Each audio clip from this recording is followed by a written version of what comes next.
হালি শহরে আজ যা ঘটেছে তা শুধু ভয়ঙ্কর ঘটনা নয়, তা বাংলার পক্ষে অত্যন্ত লজ্জার। এখানে গণতন্ত্র নেই, জঙ্গলরাজ, আইন শৃঙ্খলার অবনতি, মহিলাদের নিরাপত্তা নেই, সবকটি ভয়ঙ্কর বিষয় আজ এই মুখোশটা খুলে সামনে এসে পড়েছে। মমতা বন্দ্যোপাধ্যায় যাচ্ছিলেন এক কর্মীর বাড়িতে, লক আপ ডেকের অভিযোগ, দলের এক কর্মী পুলিশ হেফাজতে এত মারা হয়েছে যে মারা গেছেন।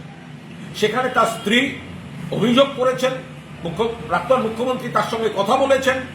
আজকে তিনি সেখানে যাচ্ছিলেন, একজন দলের একজন কর্মী তাকে এইভাবে মারার অভিযোগ, তার পরিবারের কাছে তিনি যাচ্ছিলেন।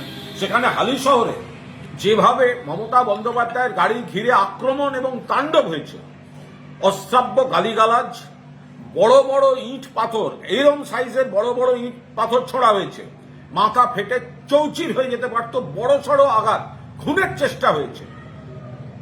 কি করে হতে পারে এটা পুলিশের সামনে? বিজেপি করেছে, স্লোগানে প্রমাণিত বিজেপি, তাদের লোকজন আইডেন্টিফাইড হয়েছে ছবি থেকে, পুলিশ ওদের ধরুক। এটা হচ্ছেটা কি?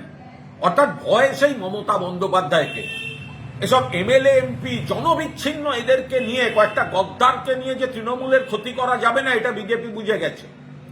সেই কারণে আক্রমণটা হয়েছে মমতা বন্দ্যোপাধ্যায়ের উপর। মমতা বন্দ্যোপাধ্যায়কে আটকাতে হবে, তৃণমূল কংগ্রেসকে আটকাতে হবে, এবং আসল ভয়টা মমতা বন্দ্যোপাধ্যায়ের, তৃণমূল কংগ্রেসকে।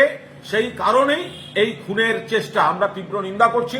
তৃণমূল কংগ্রেসের কর্মীরা আগামীকাল 3টে থেকে 4টে দলীয় নেতৃত্বের সিদ্ধান্ত তারা জানিয়ে দিয়েছেন যে প্রত্যেকটি জায়গায় যেখানে 3টে থেকে 4টের মধ্যে শান্তিপূর্ণভাবে বিক্ষোভ হবে, মানুষের অসুবিধা হয় বা মানুষ করেন, অসুবিধার কোন রকম হয় সেরকম কোনো বিক্ষোভ নয়, কিন্তু মানুষকে আরো সচেতন করা, মানুষ মমতা বন্দ্যোপাধ্যায়কে সমর্থন করছেন এবং যে গুন্ডাগার্দি, যে গুন্ডারাজ বিজেপি শুরু করেছে তার বিরুদ্ধে শান্তিপূর্ণ বিক্ষোভ। আমরা বলছি কেউ কোনো প্ররোচনায় পা দেবেন না, আমাদের দলের যা নির্দেশ সেইটা মেনে চলুন। কিন্তু মমতা বন্দ্যোপাধ্যায়কে যেভাবে আজকে আক্রমণ, হামলা এবং খুনের চেষ্টা করা হয়েছে, আমরা এই তীব্র নিন্দা জানাচ্ছি, সারা ভারতবর্ষ নিন্দা জানাচ্ছি। এবং যারা যারা আজকের এই নেট যুগে সারা পৃথিবী থেকে দেখেছেন, বাংলা নিয়ে যারা ইন্টারেস্টেড, তারা প্রত্যেকে বুঝেছেন বাংলায় জঙ্গলরাজ চলছে। বিজেপি শুধু তোলাবাজি নয়, হামলা,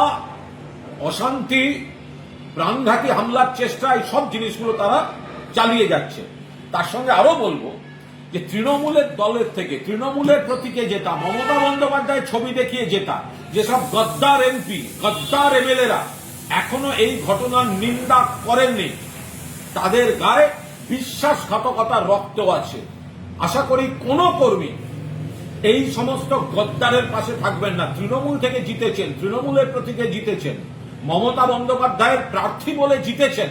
আর যারা এখনো ঘটনার নিন্দা, প্রতিবাদ করেননি এবং বিক্ষোভে থাকবেন না, তারা, তাদের গায়ের মধ্যে যে রক্ত পরীক্ষা করলে দেখা যাবে বিশ্বাসঘাতকের রক্ত আছে।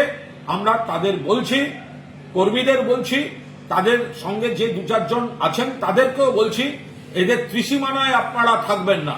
মমতা বন্দ্যোপাধ্যায়ের উপর হামলা হয়েছে, তার প্রতিবাদ করুন এবং দলের সিদ্ধান্ত যা আছে সেটা আপনারা মেনে চলুন।